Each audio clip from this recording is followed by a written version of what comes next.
কেন? আল্লাহর সাথে দুশ্মনী কেন?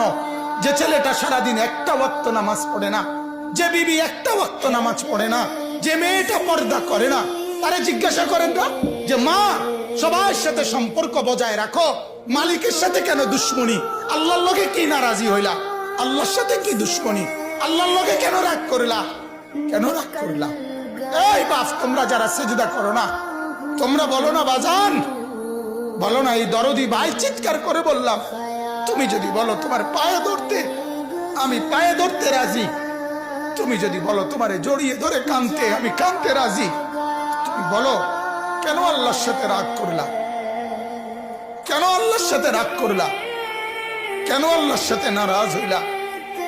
কেন সেজদা কপালে জুটলো না? কেন মালিকের সাথে সারাদিনের এত কিছুর বিনিময়ে আল্লাহ তাআলা একটা মিস কল দিলে, 2 সেকেন্ডের একটা মিস কল দিলে বন্ধু, তুমি টের পাও তোমার মোবাইলে মিস কল আসছে। এত বড় মসজিদে 6টা মাইকের হরন দিয়া আল্লাহু আকবার বলে তোমারে ডাক দেয়, তোমার একটাবারও কানে লাগে না, বিবেকে লাগে না। তোর মতো সত্য ডাকাত, তোর মতো পাষাণ বেটার কে হইতে পারে? বেটা কথা বলেন না কেন? তুই ডাকাত, কত বড় ডাকাত? হ্যাঁ, এজন্য ইনশাআল্লাহ আল্লাহকে রাজি করব। বলেন ইনশাআল্লাহ। সেজদা করব তো ইনশাআল্লাহ। যুবকরা তোমরা বলো না ইনশাআল্লাহ।